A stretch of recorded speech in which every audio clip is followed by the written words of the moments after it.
Hello again, guys. It is SK Horology back again with another stunning, spectacular, life-changing video. And today we have something that I couldn't resist for $5. This is something that I saw on another YouTube channel. You can see me in there. You can see me on another YouTube channel. Oh. Anyway, this was something that I saw on, I think it was the Bruno show. I can't remember. It's the Bruno show something. The number is like 1612 or whatever it is. I don't know. Maybe I'm the Bruno show 1612. Anyway, he a number of years ago got two of these. They're slightly different. The dials were different, hands were different, but it was the same concept overall. Now, this this is something that a lot of you would find just totally crap and just spectacularly tacky. And you know what? I can fully agree with both of those things, but I love it all the same. It looks cool. This is an electric pendulum clock, or should I say an electric pendulum alarm clock. The pendulum is solely decorative. It does nothing. It swings back and forth just because it does. It's entirely decorative. This is just an electric alarm clock. And even more unusually, it's made by Sunbeam. Sunbeam made electric clocks, but I can't seem to really find any examples of them. I haven't been all over the internet, like scouring the internet for them, but these never show up on eBay, or I never see people ever having them. It's always a very kind of ambiguous, oh yeah, they did that, but you know, finding examples of them are kind of few and far between. And this is one of the only examples I even know of, just in general, that Sunbeam ever did. They made all kinds of appliances. I even have a coworker at work whose mom has a Sunbeam barbecue. Do any of you guys have a Sunbeam barbecue? That apparently it wasn't working, according to his story. So who knows? Maybe I have to get the camera and go over there and do a service on it. Oh man, that'd be on the new channel if I were to do something like that. That's SK Antiques. I'll throw it in the description there. Anyways, yeah, you have your time setting knob and your alarm setting knob. The minute hand is just floating around in there. You pull it out, set the time, set the alarm just by leaving it in. You have an alarm on-off push-pull button. You have fake wood grain to the ages here. We've got 120 volts, cat number 480-1035, or I guess 480-1035C, patented 1966. This is way later than that. This is not 1960. This is probably from the 70s, if I had to guess. Sunbeam Corporation Canada Ltd. The dial says made in USA, but I think that may just be the dial. Who knows? Maybe these are all American parts assembled in Canada. You never know. Sunbeam is a brand that interests me, and I have to look more into it. I have a Sunbeam, or my mom has a Sunbeam electric mixer, which may get serviced here before long on the new SK Antiques channel. Again, that channel, like I put in my community post, is just for all kinds of weird projects and other things that have nothing to do with horology or records. Actually, no, I shouldn't say that. If it has something to do with records, if it's a record player or a radio, it'll wind up on there. Anyway, oh yeah, so if it has nothing to do with clocks, it'll wind up on that channel. As for this, though, this does work. I already plugged it in, which was very bad of me to do. But I'll do it again for you guys. Don't do this generally. You always want to check it with a multimeter because you have no idea what's going on in this thing. I still don't. Here we go.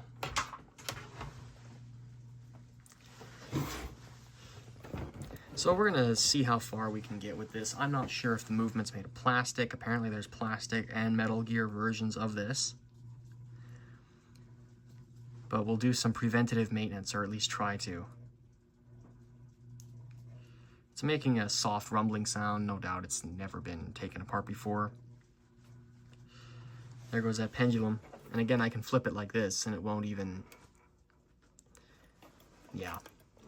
And of course the alarm, I'll do that for you guys as well. Pull the... Lovely. Oh, I will most definitely use this. You bet your bottom dollar I will. My goodness gracious. But yeah, the motor and everything is running, so at least there's that. At least it's picking up an electrical, you know, at least it's not open circuit, right? So you gotta be asking yourselves, well, how do you get this thing open? You've seen no screws thus far. I think this tab here is the only real way in. This whole front piece comes off. This whole inner piece. Let's see here if I can get a screwdriver and ram that in there. Again, I have no idea what I'm going to find in here. I don't know if this is going to be some sealed plastic nonsense or it'll be like the little grandfather clocks that Sunbeam made, which is the sealed plastic nonsense. Okay, there we go. Come on. Come on. There she is. There's the front cover removed. Oh man, I love it. I love it, love it, love it. Let's see, is this going to be a nuisance to take out of here now? How will I get it apart? Oh, this dial comes off apparently. Yeah, that's exactly what I expected to happen. You can see a plastic shaft in there for the pendulum rod to be on. You can't actually see the, what's strange about this is you can't actually, like, you just have the gold bob. You can't really see what's going on as far as the pendulum rod on this is like. Yeah, this is not requiring any sort of, oh my goodness. Oh, it's one of these. Okay, here's the dial. I'll just do a nice look at that so you can see it. There she is. Looks very glamorous, doesn't it? And here's the atrocity with plastic gears, of course. Now, I think this is going to be screwed into the case. So yeah, it's weird that we can't see the actual pendulum rod through the plastic crystal. They've just decided we're just going to go all black. And of course my phone light's on so you can see everything. This is why we do preventative maintenance, folks. You can see that plastic gear there is just completely dry. I think there's a fiber one in that rotor in the corner there. And what is that? Model number B46. B46969. B4, oh my goodness. E46962. That's what it is. So there's a few metal gears I see on this thing, but it's probably mostly plastic. I'm probably not going to disassemble this, at least not right now. If it's not having any serious life-threatening problems, then why do I bother, right? At least with one like this, because, you know, this is really in the period of, you know, you don't push your boundaries with this type of stuff. I mean, unless you feel like drilling plastic rivets out or something, you know, that does happen. You've got this plastic rocker mechanism thing with the pendulum there. Hopefully the whole gear train doesn't fall apart. If I just unscrew it like that. That's how she's mounted to the case. Oh, jeez. Oh, that's broken. Oh, lovely. Okay, that's not attached to anything.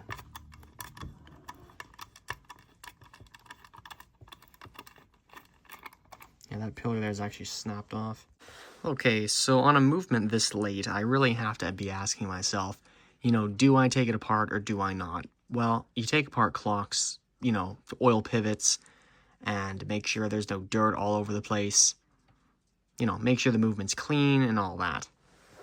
Well, taking a look at this, I see a mix of plastic and metal gears, which I thought it would just be one or the other, but apparently not. There are screws on this side to get into this thing, if I so desire. And let's see here, there is, yeah, I'm seeing a mix of plastic and metal. We'll just, actually, before we even get there, there's the pendulum. I'm not sure where this mounted on, it just fell off the back. I'm assuming, oh, right here probably, that's where that goes. Probably, I'll find out. Nope, that was not there, this was the other way around, wasn't it? Which way did that pendulum sit? I'm not sure, but it sits on there somehow. It was just kind of floating in there. and whichever pillar. Let's see, maybe I can get that off and actually glue that back on. That pillar right there. We'll take that out of there. We'll do something while we're here. Come on. We'll do that. And then we shall make this happen at long last. Yeah, there she is. She's snapped off. So I'll stick some glue. I could stick some glue on there right now and just stick that back in there. As far as the wires go, let's see, are these... We'll take this off for a moment just while I'm doing this. Okay. Oh, and I see it's looped around the... Okay, they've got this in kind of a funny way here. Well, they're using the pillar here as a strain reliever.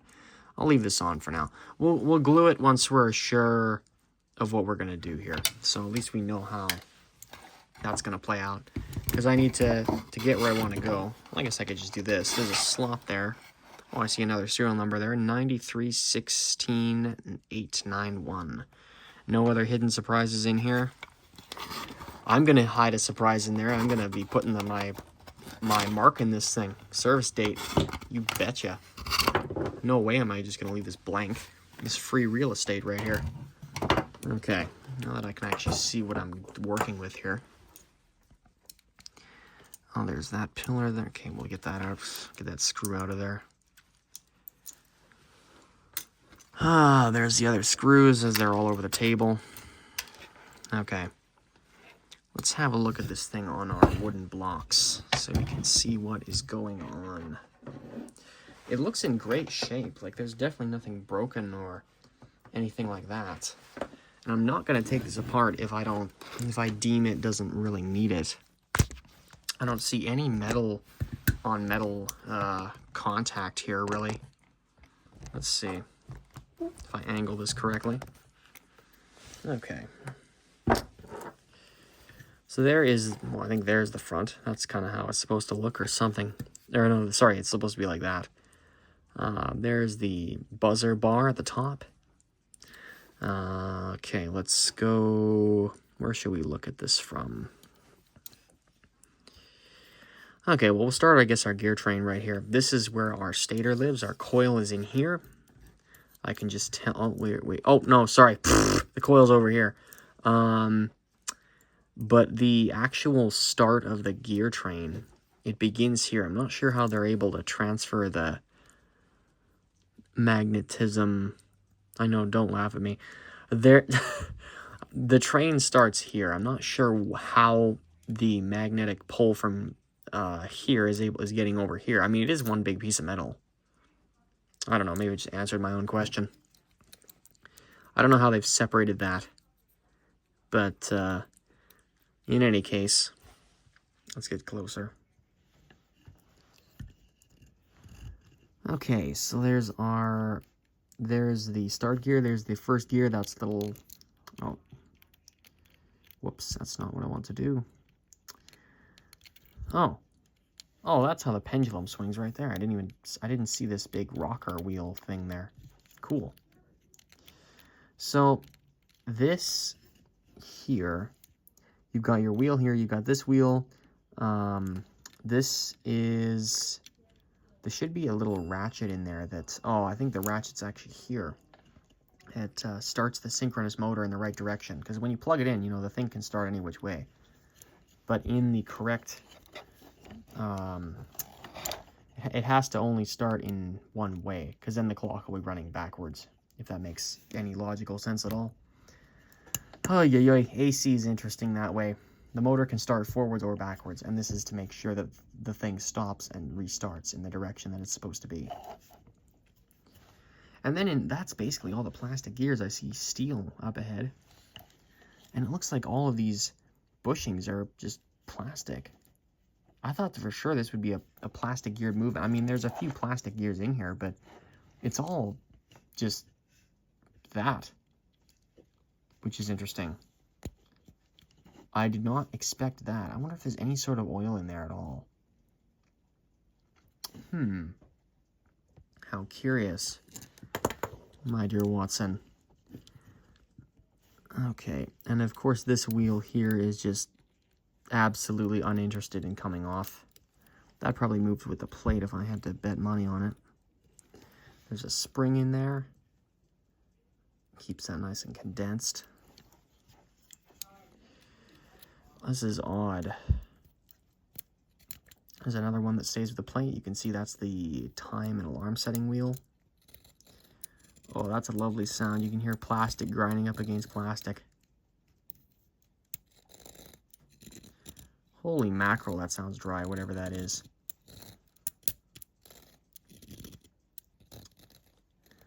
That does not sound too healthy. It's moving the, hands on this thing. Definitely sounds like it could use some sort of lubrication, doesn't it? It's hard to make a decision on this one. I'm not sure where I stand in this case. On one end, I could have, I could just quickly remove the, or take the movement apart and just get in there, check all the pivots, see what's going on in this thing. And on the other side, I could just leave it all alone. Let's see here, I'll take this knob off. I think this knob's okay, but I'll take this other one off. That one, just by judging on where that's attached, that may not actually have to be removed. There we go. Let's get this out of here. Come on. Just a bit of plastic. I'm not too worried about getting that out of there. I mean, there's also the rationale of just, leave it alone. It wasn't meant to be worked on. That's the thing. You only want to intervene when you think you absolutely have to. It might make the most sense to just dab some oil on this and just let it run a while and then just see if, anything else goes wrong. Because we're at the point now in the horological world, in this era where, everything is just kind of, we're going to save as much money as we can. We're going to cut as many costs as we can. We know nobody is taking these things to jewelers and, other clock repair people anyway. So why would we put any degree of effort into our movement? And I've just discovered a big number 10 on there. Yeah, it's not the easiest call to make. I know most people, again, some of you are probably laughing at this. I'm taking this way too seriously, but this is how I do things. This is how I feel about all this stuff. I try to put like a ton of effort into it, even if it's something like this. And I wonder if like that has a pivot there. That is metal on plastic. That should really be oiled, I think. At least on that side. And then on the other side, see, it looks like everything has holes to, dab oil into, but, well, it looks like they have the, the pivots are there, but they're covered up on both sides. That's a hard one. That is a hard one. I mean, I might not even have to clean this, because what is there to clean? I mean, it's just plastic. Well, it's plastic and metal, but you know what I mean.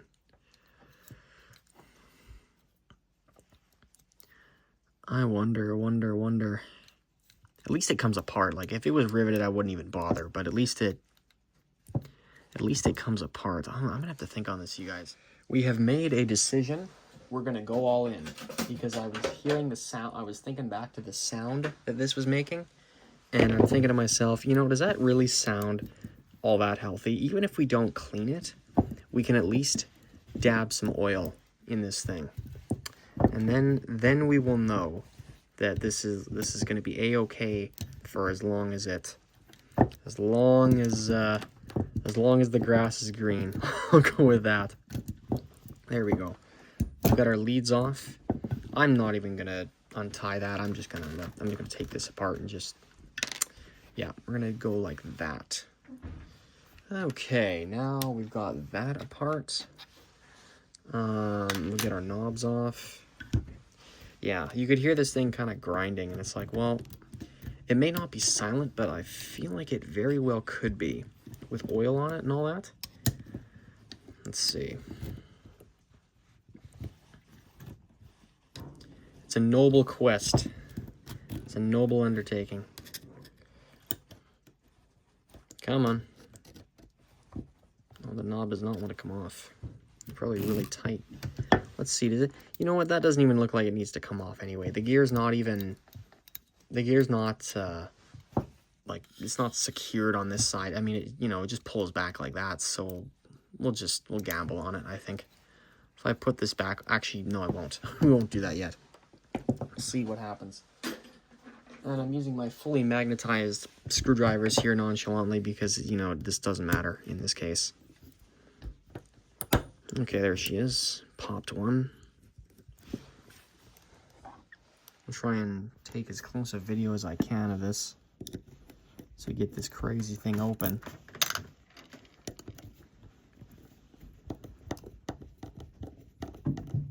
Yeah, a little bit of grease and a little bit of oil. I think that may be all this thing will need.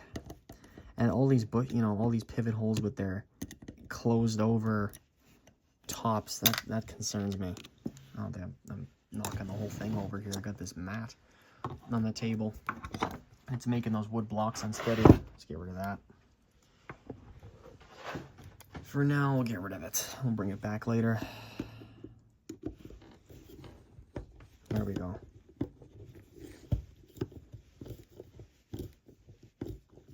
I think that was screwing into plastic. Wow. These are screwing into plastic. Oh, I better watch out as I'm dealing with this thing. Holy smokes. Okay, we're gonna find out what happens here. Only the finest on the SK Horology channel, guys. All $5 of it.